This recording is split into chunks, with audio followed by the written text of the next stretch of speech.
Hello, everyone. Welcome into a special Thursday edition of the Lions Grid. Jeffrey, want to thank you and all our fans out there for being flexible. This weekend, I am making the trip up to see my grandma. And unfortunately, at Granny's, the internet is not the best.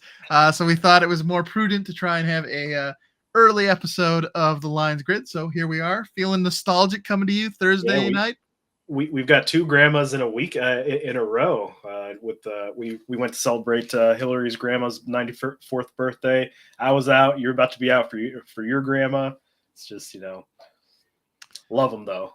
Gotta spend time with them while you got them around. Certainly lucky. I know it's for me. Grandma's the last grandparent left, so and she just recently turned 88 herself. So wow, yeah, Granny's living to be they living long time. Those grannies are. Yeah, absolutely. Yeah, I love my grandma. She passed away in 2016, but she helped raise me. So grandma's very important. Shout out to grandmas. Yeah. Shout out to grandmas tonight. They're champs of the week. Champs of the week, grandmas. But Jeffrey, as we look here at week 10, it's Thursday night, so we do have Thursday night football. Has not been played. Usually when we're having these episodes, we already know the outcome of the Thursday night matchup, but starting out on starting week 10 off on a good foot here with a AFC North matchup. Yeah, they threw Al Michaels a bone and gave him a good matchup to watch. But no, I'm excited about this because I know the Bengals have been struggling, early in the season. They seem to be kind of riding the ship. They went out and got a running back because they think they still are in this. I feel like they wouldn't make that move for Khalil Herbert if they didn't think they could turn it around. And they always play the Ravens pretty competitively. So, and I liked watching Joe Burrow play. So it'll be fun.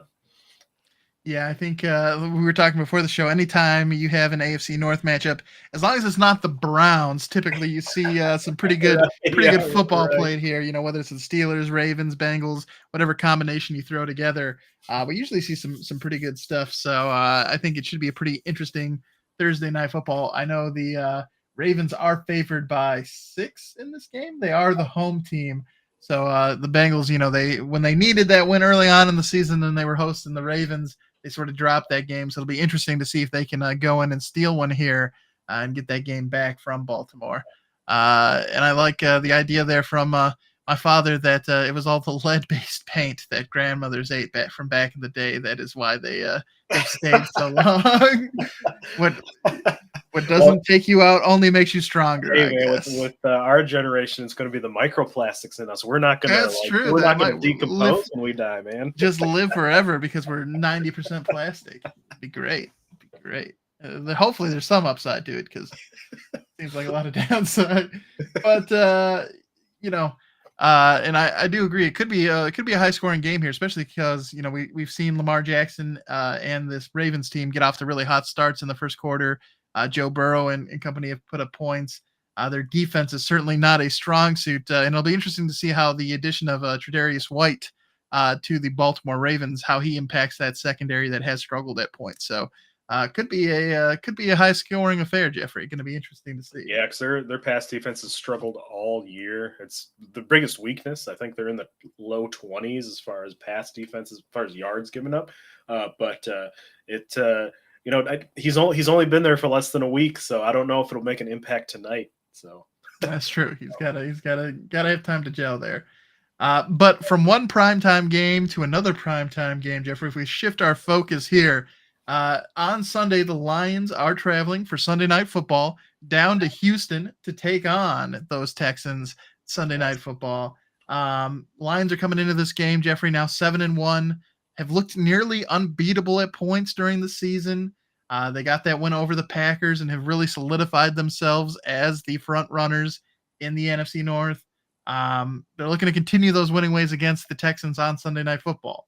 I think one of the most mind-blowing stats is over these last 6 weeks, the Lions have 28 touchdowns, which is more than the incompletions that Jared Goff has had, which is 24.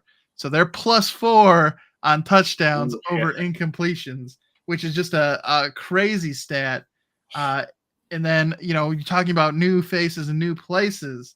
You have Za'Darius Smith of course, he got 2 days off this week because the Browns had not had their bye week yet. So instead of having a bye week, the Lions did give him 2 days off. And so Za'Darius Smith has been not practiced yet with the Lions, but is expected to be in there and starting for the Lions on Sunday. So we get to see him make his debut for us there, and that'll be exciting. On the flip side of things, Jeffrey, if we take a look at Houston's perspective, they played this previous Thursday night, and they lost to the Jets. Not great there. A team that you probably should have got a win against, but somehow you managed to lose. They were slowed by injuries. It was their first game without Stephon Diggs. They don't have Nico Collins back at that point. He still won't be back either. Yep, won't be back for our matchup with them either. But certainly, there's also been a little bit of a sophomore slump for head coach DeMeco Ryans and quarterback CJ Stroud. They had a lot of success in their first year together. So kind of by nature, you were going to see likely to see a little bit of a decline just because of how well they did that first year. But it's going to be a very definitely an opportunity here for the Lions to continue their winning ways, right? Like the Lions are a team that's surging. The Texans are a team that is in first place, but is sort of there. They're there, but you don't like it. It's like the Lions are thought of as one of the best teams, definitely in the NFC, if not the NFL. Whereas the Texans, while they're up there, you're not in that discussion for who's the best team in the NFL. Yeah, and I think it's because you're right. They're in this kind of second year. They've kind of regressed. I think. I mean, based on how well they played last year, but their offensive line's got some pass protection issues. CJ Stroud is one of the most sacked quarterbacks. He's up there. He's been sacked 30 times so far. That's not good, and that's not conducive. I mean, as far as throwing picks though, he's keeping his touchdown interception ratio pretty good. He's only thrown 4 picks this year, but only 11 touchdowns at this juncture. So not as productive. Joe Mixon has been a good pickup for them. I think that adds an element there that they were kind of trying to figure out because Dameon Pierce didn't quite work out. Based on his first season kind of being really good. And I don't know, he just kind of fell off last year. But they're also without Stephon Diggs, no Nico Collins, and that's some of the best receivers in the league there. And I love me some Tank Dell, but he is not a wide receiver one. I mean, he's definitely more of a slot guy. He's shorter. He's a deep threat kind of thing. But, they need some help. So I look forward to us feasting. Hopefully, maybe we get Za'Darius Smith his first sack here as a Lion. Well, when we get to the roaring or boring, it's funny you should mention that. That question may make an appearance. Spoilers, but I think my dad echoed that similar point you had there about just the O-line for Houston not having the same success on that translating to the play of the quarterback and the running game, like you mentioned.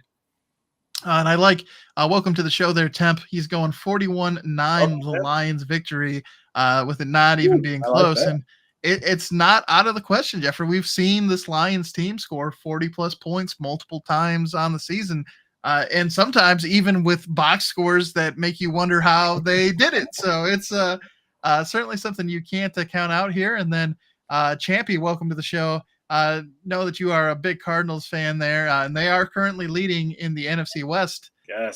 So people were down and out on them after they didn't look great the first couple games of the season, but they're there. That division's ripe for the taking. It is certainly a wide open division, so certainly an opportunity there for the Cardinals, and we'll sort of talk about those other NFC teams in the playoffs as well when we get to our roaring or boring, Jeffrey. But if we take a look, obviously there's still time left before Sunday before we get some of the official game statuses for players left. But if we look at the most recent practice report and look at the injuries there, Jalen Reeves-Maybin did not practice again today. He's dealing with a neck injury. He's looking at a guy where it doesn't look great that he'll be available for Sunday. Malcolm Rodriguez is another guy who doesn't with his ankle injury. He didn't play last week. He hasn't practiced yet this week. Probably questionable again heading into this game on Sunday. As mentioned, Za'Darius Smith hasn't practiced, but they were giving him Wednesday and Thursday off because, again, he's not going to get a bye week this season. So they were just giving him some time off to help recover and get ready for this game. Especially as the season gets longer and longer, I wouldn't be surprised if they want to add more games at some point, right? Yeah. So they how would you feel about a 2 bye week kind of situation? I like the idea of it because I think right now you kind of get penalized a little bit. Like it's nice for teams to have like an early bye week because then it lets you sort of level set early on in the season. But then you have like that whole sprint of the season you have to like, or that I guess marathon of a season you have to go without any breaks. And I think that's really hard for teams, especially when you look at how many players do get injured every week for these teams. I think it's a lot to try and ask teams to try and like reroute their offense in a single week, especially if you happen to be in like one of the short week situations. Like if you played Sunday and you have to play Thursday and somehow figure out things down your star players. Like I think there are certain circumstances where you just put teams into very awkward positions just because of how the season's constructed. And like we were talking about with overtime last week, Jeffrey, I don't like the elements of the NFL where you're punishing teams and making it more difficult on them for non-football reasons, right? Like I like the teams to settle things out on the field and it to come down to the play and the execution and all that. But when it's a coin flip or it's just a shitty scheduling thing, like stuff that's outside of like their power and like their ability to control on the field, I hate it when stuff like that determines the outcome of games or influences the outcome of games. Yeah, absolutely. And it happens in basketball quite a bit because like those guys play. I mean, these athletes are putting themselves through quite a bit, right? And football, like, especially, but with basketball, they're playing like back-to-back nights, and players are wanting to more like manage kind of their minutes so they can like be healthy for the end of the season, kind of thing. And I think the NBA has kind of gone to a shift of that. Like more and more players are doing that, and I wouldn't be surprised if like at some point, maybe in the far future with the NFL, they like have some like snap counts on some of these players. I mean, they already do that for keeping people fresh, especially the depth players. Wonder if it all reached the quarterback. Like, oh, we're going to rest our starter this week in week 4 because, just keep them good. But I don't know, probably not. But yeah, I think that'll be a bit of a stretch. Like, actually, like, because one of the complaints too with the NBA, and of course, there's definitely a lot more NBA games, is that fans pay their hard-earned money to go to the games, and then you have people that are out just resting as part of their their load management is I believe the phrase that they turn it as. So, I mean, I think there's a difference. Thankfully, because even if they do add another game or two to the NFL schedule, it's not going to approach that 100+ game schedule. So I think there's certainly an opportunity to find balance and maybe have like an early bye and a late bye for both teams so that they have, one in the first half of the season, one in the second half, and it just gives them a chance to get healthy if they do extend it. So I don't think that'll be too big of an issue. And then certainly if you do have depth at some of the positions, having guys on play counts or snap counts or whatever and trying to mix everybody in, if you have enough healthy bodies to do that, I think that's certainly something you should, it's a luxury at that point. But I mean, look at our running back room. I mean, they're very productive, but we split the time with them, and both of them have been relatively healthy for their entire time here. Very true. Very true. So we've definitely seen some situations where it can be done well. So welcome to the show there, Hatter's House. Love to have you here with us on Thursday. And Jeffrey, before we move on from injuries for the Lions, we do have some good news for a couple of players in the secondary that are working their way back. And that is for Melon Wanfu and Emmanuel Mosley, is it thrice injured now? Free agent cornerback. Had bad luck. 2 ACL tears and a pec tear, I believe, too. So hopefully, we can get him out of the field and he can get some play time. Yep, they've both been in full practice all this week, so it'll be interesting to see if they are active for this game. They were both on IR, so they have started that. What is it? Like, is it 12-day, 28-day, whatever day window it is from returning from IR? They've started that, and so they've practiced both days so far this week. So if it isn't this Sunday that we see them, it should probably definitely be next week. But as much as we're hurting on the defensive front, getting some extra bodies there in the secondary could be very interesting for this Lions team.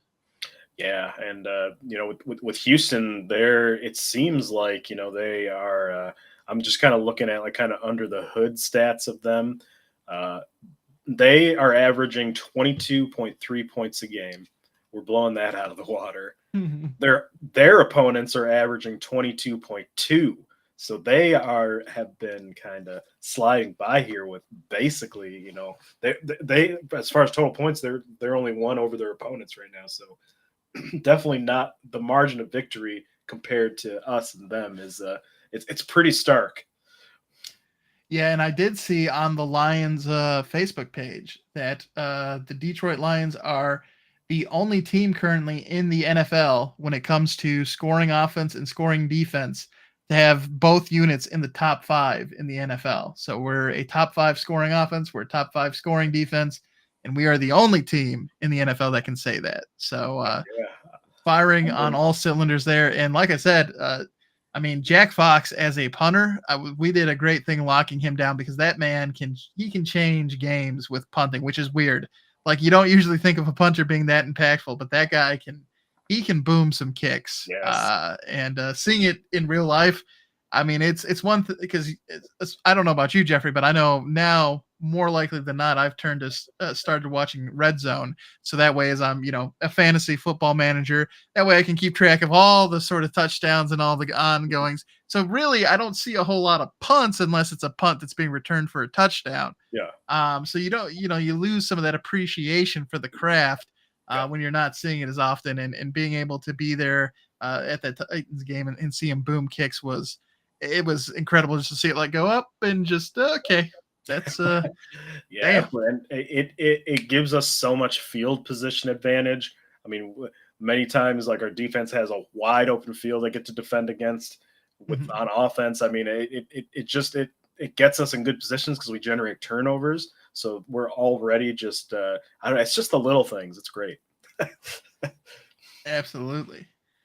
And then in addition to everything we've already talked about, Jeffrey, one other factor that goes into this game for the Lions is we get JMO back this week. He's coming off the 2-game suspension for the what do they call it now? Is it PES? I think they get PES because they changed it to substance instead of drugs. So PES suspension. And thankfully at the moment, Jeffrey, nothing's come from the other story that broke while he was on suspension around the firearm thing. Yeah, the firearm and being arrested. So hopefully,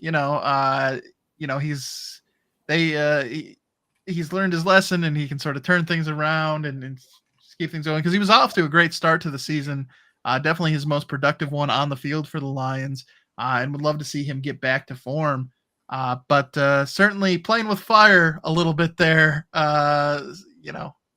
between the suspension and then the possessing the firearm without a permit there. Kind of a risky business. I will say, as far as like NFL punishments go, they're pretty inconsistent on what they levy against players. One, monetary fines, because some of these prices, I don't even know what they're doing. Like, I feel like they're like doing a random number generator for some of these. And then like some of the suspensions and some of the stuff, it's like some of these guys are doing some really terrible things, but then they're playing on Sunday, so it's like, I just all around, I feel like consistency, I think, is the biggest issue with the league when officiating's there, like kind of how they run certain things. I don't know. Now, do you think it's a random number generator, or do you think Goodell's sitting there with a D20 rolling to see what the punishments should be? Yes. Rolls the nat 20 occasionally, brings down the band hammer. Then other times, he's ineffective. So something has to be governing it. It's just hard to tell what exactly is going on behind the scenes there. All right, Jeffrey.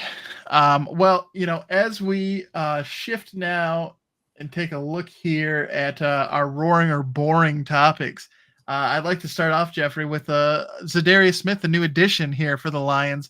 What do you think? Is it roaring or boring that he gets his first sack here in his debut against the Texans? I got to go roaring on this one because one, I'm feeling it now just because we're doing so well. But two, I think because we've seen Houston have such bad pass pro issues, and with CJ Stroud having 30 sacks on the year, we generate a lot of pressures. We don't turn them all into sacks. That's kind of our biggest weakness with our pass rush, I believe. But at some point, I feel like I got to bang the over on this, right? Because if that offensive line's not playing well, Za'Darius Smith, he got moved here. He's not a contender now. I'm sure he's wanting to show up, kind of thing. He fun fact, he hates most of the teams that he left as far as the NFC North. So he hates the Packers and he hates the Vikings. So we get that extra dog in him. So I'd say yes. I'm going roaring. Roaring on this one. I agree with you. I think everything you mentioned there is right on, and he's also I believe I should double check before I say it, but I'm going to go on a limb. I believe he is from Michigan origin. No, he is from Alabama. Lied. Ignore me. Hey, that's all right, man. There's a lot of players. I swear somebody had written something that said he was a hometown guy and that he was returning home, but he was definitely born in Alabama. So I guess, and he went to school in Mississippi, and Greenville, Alabama is where he went to high school. So I don't know how that translates to him being a hometown guy, but it just goes again to prove you can't trust everything you see online. Yeah, and I used to, when I first got into football, like when I was a teenager, when I was a kid, I used to memorize all this stuff, like people's stats, where they played school. But now there's just so much, and sometimes you can't keep up with all the players coming in now, and you got sources leading you astray. Yeah, right. I can confirm he's not a hometown guy, but still, I think he can get a sack here. And I think the surprising thing, Jeffrey, is if you look at the NFL stats for sack leaders and stuff like that.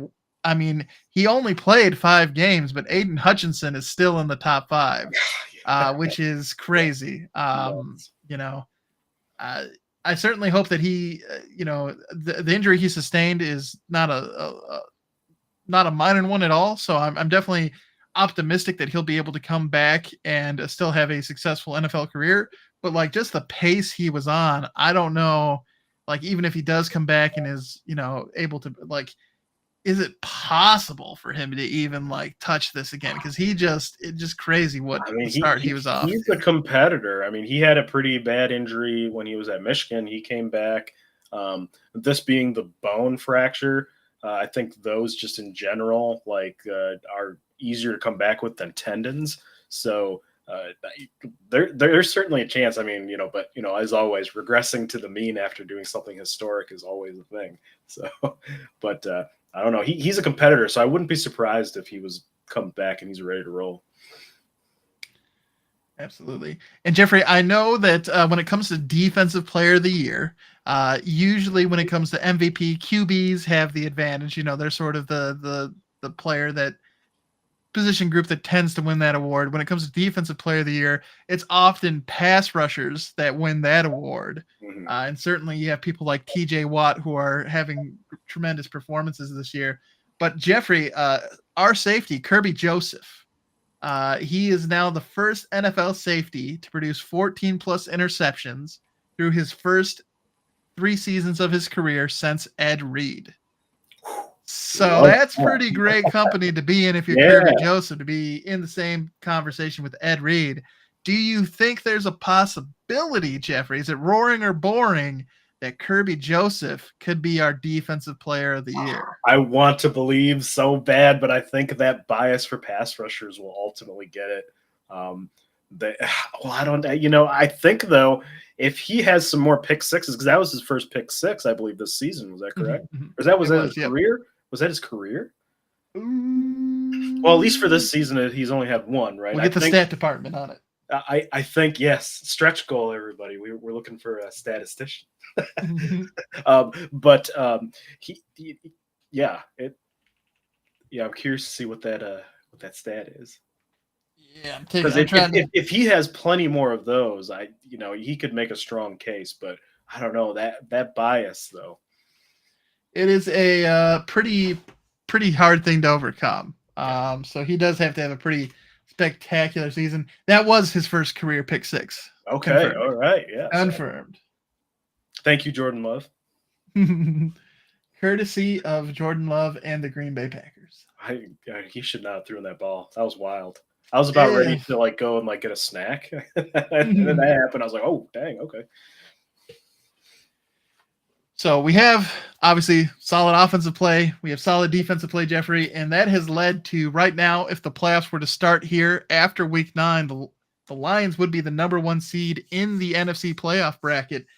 So Jeffrey, considering that, who do you think would be for a roaring? Who is the team that you think would be our toughest opponent in the NFC playoffs? And for boring, who would be our easiest opponent to get a win against here? And your options are, to set the table for you, you currently have the Commanders as the 2nd seed. The Falcons are your 3rd seed. Champies Cardinals are our 4th seed currently. Then your 5th seed is the Vikings. 6th seed is the Eagles. And the 7th seed is the Packers. Ooh.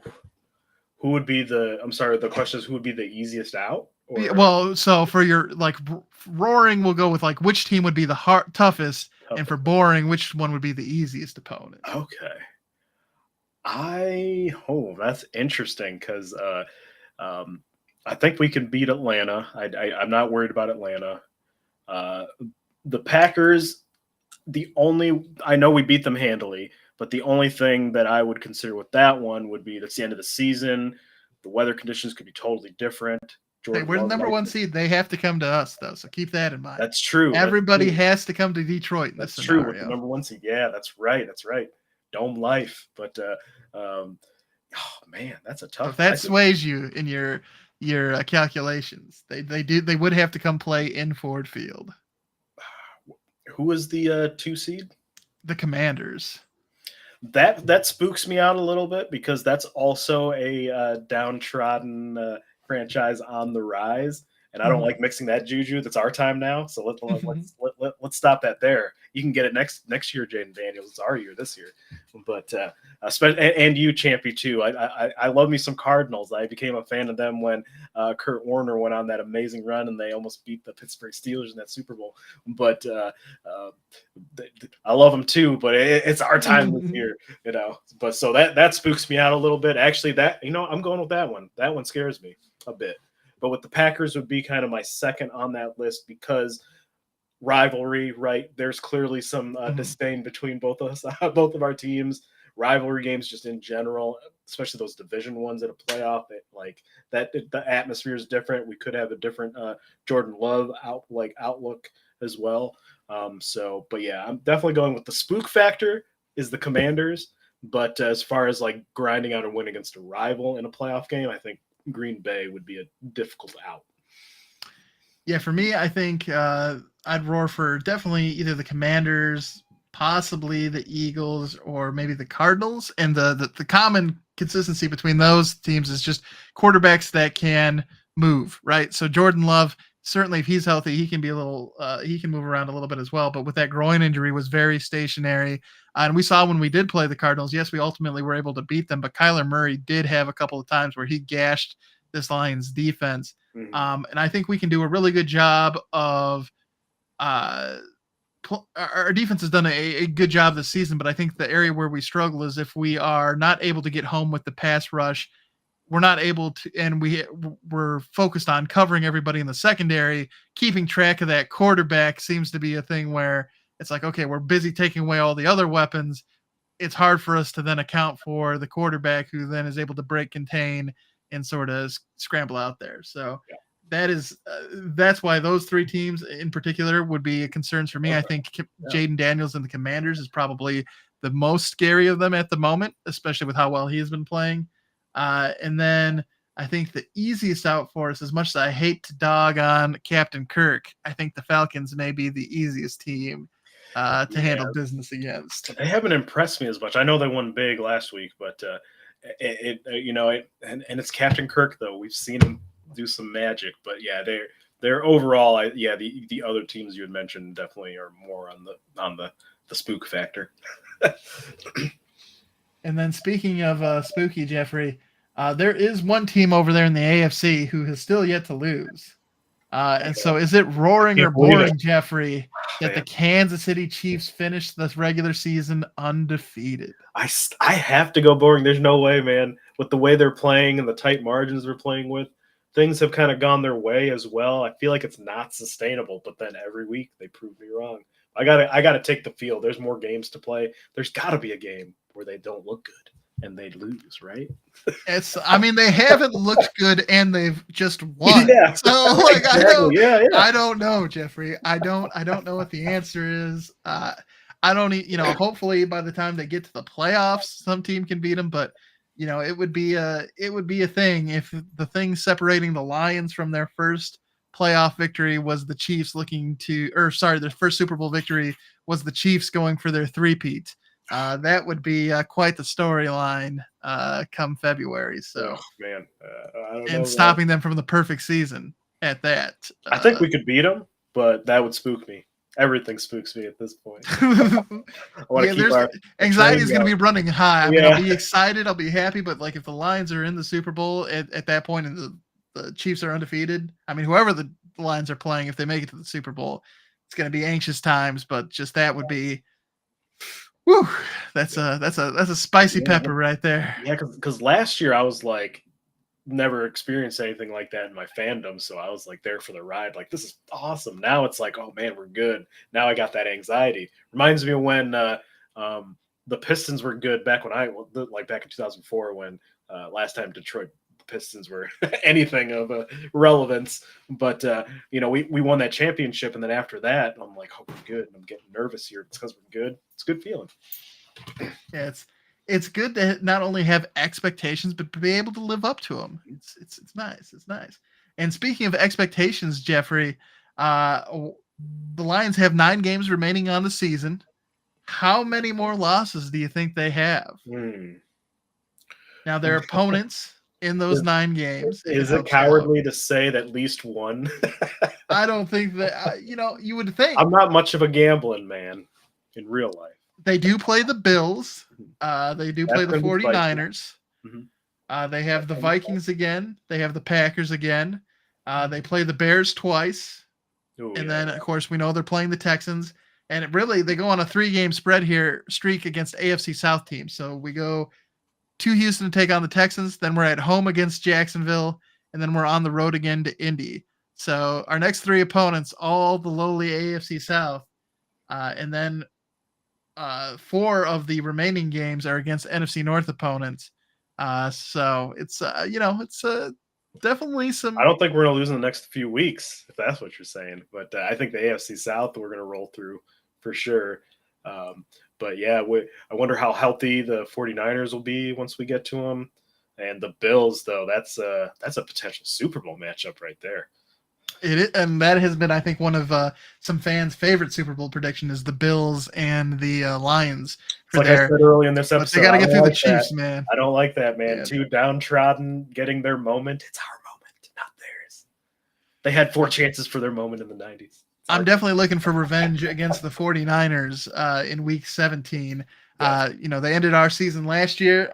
Right now, we mentioned that the NFC West is kind of a toss-up. So potential there to deal some damage to the 49ers late in the season and maybe cut their season a little short there with a victory. Yeah. And of course, not only will it help for seeding, but ability to play a spoiler there as well for somebody who wronged us last season. That's right. Keep this revenge tour going. We broke Dallas upon our belly. We got them to trade for Jonathan Mingo, man. Come on. The Spite Tour. Spite is a powerful motivator. Yes. And I will say, I think one of the things, especially as we go on these run against these AFC South teams, I think this Lions team has very much come in here with a purpose this season, Jeffrey. I think, they got very close to reaching their goal last season, and they were a half away from it, right? They were very close to making it to the Super Bowl, to realizing their ultimate dream, and they fell short. And I think this team has been laser focused this season on getting back to that. Dan Campbell said after the loss that it is even harder to do it in the next season after you've done it the season before. And this team has come out here very committed to making that happen. So I don't see them like slacking off against the Jaguars or the Colts. I see them very much keeping focused on their ultimate task, their ultimate goal, which is to make it to the Super Bowl, which is it's incredible that you can talk about the Lions like that after, how they've been for the course of our lives. Like it's amazing. So feels good. Feels good. All right, Jeffrey. Well, those are our roaring or boring questions. So now it's time for our lock of the week, Jeffrey. Last week I got a little spicy as we discussed while you were out and maybe got a little. I was 6-1. I was feeling good. I'd only gotten one wrong. My locks were feeling pretty locky, and so I went with the Broncos, and it was just over the Ravens, and it was too much. This week, I'm going to be honest. They're only favored by a point on Monday Night Football. But considering the struggles that the Dolphins have had, I think the Rams get the win on Monday Night Football. Again, they are favored only by 1 point against Miami as the home team here. But between Cooper Kupp, Puka Nacua, as good as Matt Stafford's looked, I think that should be a fair. I was surprised it was only a point there. So I'll eat that one up. I'll take that and take the Rams to get the win. Yeah, and for me, I've got 3 losses on the season with my record, and that's with me not even picking last week because I wasn't here. So this may be a cowardly lock, but this intrigues me because Vegas has the Falcons. The Falcons are playing the Saints at the Saints. They have the Falcons as only a 3.5-point favorite. And I feel like the Saints are imploding on themselves. So I'm taking the Falcons on that one. I want to try to get back on the win column this week. There's no way. Well, I've been wrong 3 times, but there's no way, man. They're cooked. It's a lock. No way it happens. I'm there with you. I like it. My dad thinks there's no chance in hell. Wait, no chance in hell. Not a chance in hell. Miami to win. Does that mean Miami's going to win, or that there's not a chance in hell that Miami does get the win and we're in agreement? I'm confused if we're agreeing or if we're disagreeing. So I'll wait to reply and adjust accordingly. But I think those are. It's surprising sometimes, Jeffrey. You look at the point spreads at the. I know I use BetMGM. I'm not sure which bidding service you use to look up the spreads, but it's weird. Sometimes it's like, how is the spread only at this when it seems like this is a slam dunk lock, baby? The Jets were favored last week, and I was like, really? By 1? Weird. Oh, so he's saying Miami is gonna win. I don't know. Okay. I guess so. I think Matty Stafford's got it in him, man. He's grooving out there. It's good to know though that his hatred of the Lions does extend to players that have left the franchise. Yeah, that's right. he's going against Stafford, even though he's with the Rams now. Although maybe he just likes Miami to bounce back. It has been. This is the second week now that we'll see Tua under center returning from injuries. So yeah, they really needed that win last week. That's soul crushing for them because that was. They are definitely going to be a desperate team, but again, so are the Rams are very much in that NFC West race as well. So when it comes to which team wants it more, both teams have plenty of reason to want to win this game. I think Miami's defense has not looked good, and I'm expecting Matt Stafford in that offense to feast. So the fact it's only a point difference there, Stafford sucks. He's going to be a Hall of Fame candidate. Yeah. You get his name out of your mouth. He's got as many Super Bowl wins as Aaron Rodgers, man. It's a thing. It's a thing. All right, Jeffrey. Well, then our last thing to do here for this show is to go ahead and pick who we have in Sunday night's game. I imagine we're probably both picking similar here, but I'll go ahead and let you lock it in official here. Oh, yeah. Locking in the Lions. Houston's wearing their battle red jerseys this week. It looks mid on the social media, but we'll see it in real life here. I kind of wish that we would do like they do the all red when we do all our blueberries, like they used to do with the Color Rush kind of teams. Oh, yeah. I would think that'd be cool, but we only kind of see that stuff in Madden now anymore. So, it'd have like a red versus blue vibe to it. I like it. Yeah. especially because like even though I just clowned on their red, it is a very striking red, and ours is a pretty striking blue. So cool color contrast. But yeah, I'm definitely outside of the uniforms. I think we take care of business. We spoil them at Houston. They continue to look sophomoric, and we get on out of there. I was just thinking that their Hatter's House countering with the All Blacks and that blue helmet with the blue, that could look pretty good going up against the red there. So that'd have been good. But I guess we're holding on to. We broke the curse with the black jersey, so maybe they're just holding on to those for another game. But yeah, it'll be interesting to see. I know. Especially with the color rush jerseys, my mom always would say she used to call their different kits pajamas. Why are they wearing those weird pajamas? So we'll have to see. I'll get her take on. Some of them were better than others. Some of them were better than others. I really hate the throwback that the Pittsburgh Steelers use with those stripes. Man, it's like, what is this? You guys look like a bunch of Looney Tunes out there. I am a uniform snob, everybody. I don't know. There's some uniforms I love, some I don't like, though. So, all right. So we have some other lock-ins here. My dad's going with the Texans by 3. Hatter's House going Lions by 1,000,000. We already know. And I know earlier we had I think it was a 41-9 prediction we had from Temp. So love that. I definitely think the Lions are going to get a victory here in terms of score. I've always wondered how, like, when you look at the various pregame shows and stuff like that, when they generate scores, like, is there like a formula that the guys actually use to predict that, or are they just pulling those numbers out of their behinds? What exactly is happening? It sounds like ass pullage sometimes. I feel because I can kind of see like we expect a shootout. It's going to be 44-34. It's just that. I know when I'm doing like my March Madness bracket, and you know how you have to like set a score for the final game is like the ultimate tiebreaker. I always like try and say, okay, what is their season average for points scored? And then I kind of go with that as being like the final score, and maybe adjust it slightly if I know, if it differs which team I think is going to win. But like, I don't know if it's out of my ass, so that's a good idea. Yeah, I don't know if that's actually like what other people do, or if that's just like me and I'm the weird person. I don't know.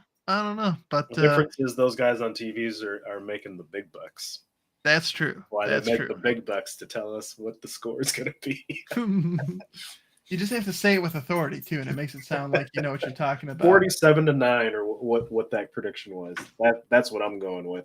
Was it 47? 41-9. 41-9. That's what I'm going with. It's a good one.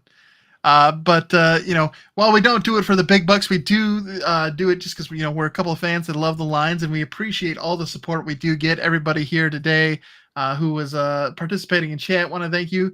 And I know we're up to 63 subscribers now on YouTube, Jeffrey. So we're making that climb. That 100 target we're getting very close to. So again, if you do enjoy the show and want to help the channel grow, giving us a subscribe on YouTube is probably the best way you can do that. Of course, we are also coming to you live on Facebook and Twitch. So if you do prefer those channels, you can, of course, follow us there as well. And then we do have some different types of content also available for you. We have some shorter content in the form of shorts and reels on some platforms. And then if you prefer just to hear the show, we do have it on Spotify as well in podcast format. So plenty of options there for you to interact with us however you like. And again, we appreciate all the support and everyone tuning in. So Jeffrey, usually it's on Sunday, so it's before the game. So when we do our Go Lions, it is pretty shortly thereafter, but we'll have to give the Go Lions today. And then the game, of course, Sunday night, the showdown with the Texans. So Go Lions. Go Lions. Again, thank you, everybody. We hope you have a wonderful rest of your week, and we'll catch you on Tuesday, hopefully, Jeffrey, to celebrate a Lions victory. Yes. All right, everyone. Thank you, and stay safe out there. Bye-bye.